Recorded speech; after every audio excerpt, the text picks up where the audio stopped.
लोकशाहीर अन्नाभाऊ साठे के साहित्य सम्मेलन में पूर्व मुख्यमंत्री अशोक चौहान के भाषण के दौरान कार्यकर्ताओं ने हंगामा किया।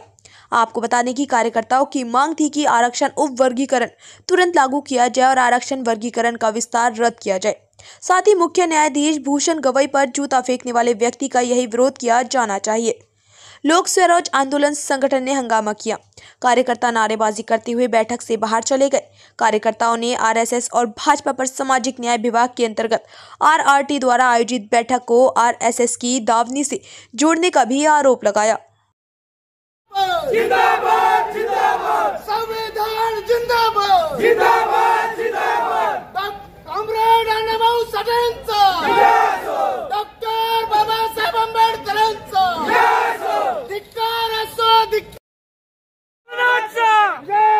लोकस्वराज आंदोलनाचा लोकस्वराज आंदोलनाचा आरक्षण वर्गीकरण झालेच पाहिजे मला वाटतं की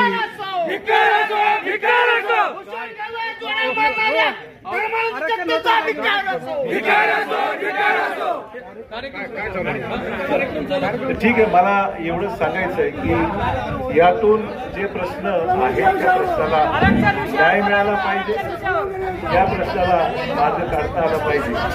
आणि शेवटी मी जाता जाता एवढंच सांगेन की आजच्या या साहित्य संमेलनाच्या माध्यमातून या साहित्य संमेलनाच्या माध्यमातून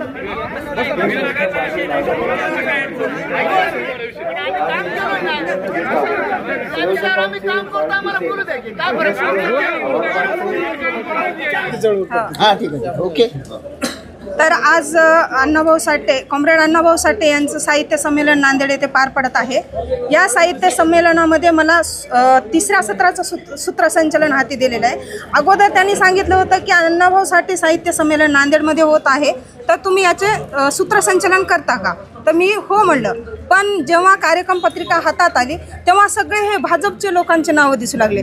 डाव्या विचारसरणीचे लोक बाजूला पडले आणि उजव्या विचारसरणीचे लोक सगळे या कार्यक्रम पत्रिका, म्हणून ह्या कार्यक्रम पत्रिकेला माझा सक्त विरोध होता।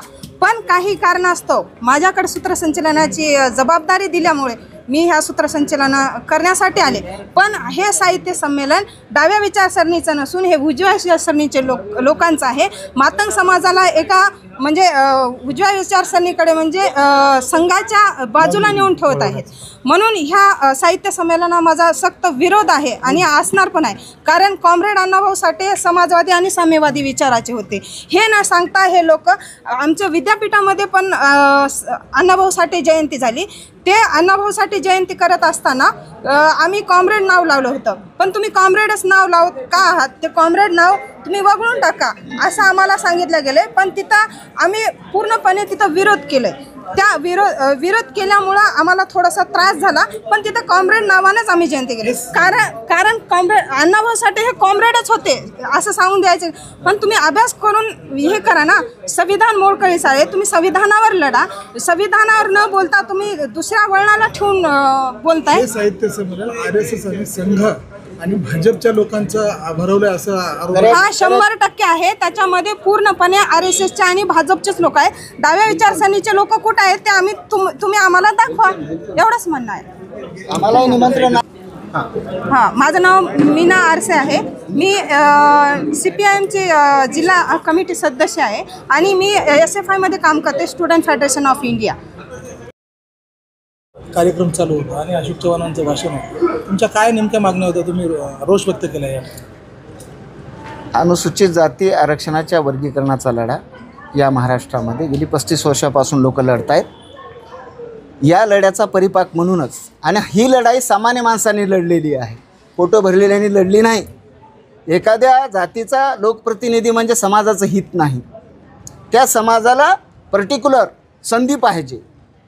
आज इथं असणारी माणसं हे मध्यमवर्गीय आहेत। मोठा समूह इटभट्टीवर ऊसतोडीवर तयारी करायला उद्या दिवाळी झाली की जायला। आरटीची निर्मिती झाली, बार्टीची 78 बाबासाहेब आंबेडकर प्रशिक्षण संस्था तिनं संमेलनं घेतली नाही। आज सारथी तयार झाली, सारथी संमेलन घ्यायली का नाही? सारथीचं प्रचंड बजेट विद्यार्थ्यांना देण्यात चाललेलं आहे। मोठे मोठे इन्स्टिट्यूट उभं आहेत। इथे तुम्ही आरटीच्या माध्यमातून इथे इन्स्टिट्यूट उभा करा की विद्यार्थ्यांच्या प्रशिक्षणाचं। ते न करता जाणीवपूर्वक या व्यवस्थेला अण्णाभाऊचा विचार मारून टाकण्याचे साहित्य संमेलन आहे असा माझा सरळ आरोप आहे.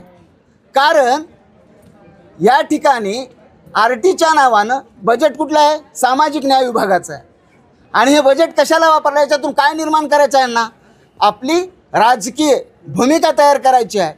हा कार्यक्रम देण्याचं काम ह्या साहित्य संमेलनाने चालू झालेलं आहे. अण्णाभाऊ तुमच्या साहित्य संमेलन घ्या असं अण्णाभाऊ सांगितले नाहीत. बार्टीचा मुख्य हेतू काय आहे तो बाजूला सारून तुम्ही साहित्य संमेलन कशासाठी घेताय? प्रशिक्षण केंद्र घ्या ना. चव्हाणांकडे आपली काय मागणी होती? चव्हाण साहेबांना आमची एवढी विनंती आहे, तुम्ही या राज्याचे मुख्यमंत्री होतात. तुमच्या काळामध्ये लहुजी साळवे अभ्यास आयोगाची निर्मिती झाली. तो आयोग तुम्ही मुख्यमंत्री असताना तुमच्याकडे आला होता. त्याच्यातला 78 शिफारसी तर तो मान्य झाल्या. त्याची अंमलबजावणी करा ना तुम्ही. बरं, ह्या साहित्य संमेलनातून म्हणजे नेमकं काय चाललंय असं तुमच्या आरोप आहे? साहित्य संमेलनातून हेच चाललेलं आहे. अण्णाभाऊ मुळात कॉम्रेड आहेत, समतावादी आहेत, साम्यवादी आहेत. म्हणून इथं समता प्रस्थापित करण्याचं काम सोडून तुम्ही अण्णाभाऊचा विचार मारून टाकून प्रस्थापित धर्मांध व्यवस्थेला बळी पडण्याचं काम या ठिकाणी चालू आहे. हा माझा सरळ आरोप आहे. इथं संविधान सुरक्षित नाही, इथं न्यायव्यवस्था सुरक्षित नाही. तुमच्या साहित्य संमेलनानं काय फरक पडणार? आणखी एक महत्त्वाची गोष्ट म्हणजे ह्या जो कार्यक्रम होता संमेलनाचा याच्यामध्ये सावरकरांचा सुद्धा फोटो वापरला होता, लेटर पॅड. मग सावरकर तेच सांगतोय ना मी, तेच सांगतोय मी. याच्यामध्ये साम्य आहे. अण्णाभाऊ म्हणतात या व्यवस्थेने धर्मांधांनी छळलं, बरोबर आहे, आणि भांडवलदारांनी गिळलं. या व्यवस्थेच्या विरोधात अण्णाभाऊचा विचार होता. आणि अण्णाभाऊचा विचार म्हणून तुम्ही व्यवस्थेसोबत जोडून सावरकरांचा आणि अण्णाभाऊ साठेचा आणि आंबेडकरी चळवळी काही संबंध आहे का? आहे ना. बार्टीच्या लेटर पॅडवर ते राहायला बाबा अण्णाभाऊ काय म्हणाले? हे जग बदलायचं आहे, हे बाबासाहेबांनी मला सांग. आणि ते जग असं बदलते का? त्याला घाव घालावं लागते. हे घाव घालण्याचा प्रकार नाही. हे घाव दाखवण्याशी जिथं दाखवता येत नाही तिथं मारण्याचा प्रकार आहे. साहित्य संमेलन कशासाठी होतं असं वाटतं तुम्हाला? साहित्य संमेलन याच्यासाठी होते, यांना वर्गीकरण करायचं नाही, घुमवून ठेवायचं आहे. 3 महिन्यामध्ये अहवाल देणारी बदर समिती 1 वर्ष झालं. काल परवा त्यांनी 6 महिन्याची मुदत वाढवून दिली. कारण त्यांना स्थानिक स्वराज्य संस्थेच्या निवडणुका जिंकून घ्यायच्या आहेत या समाजाला गुमराह करून. याच्यासाठीचा हा प्रोग्राम आहे.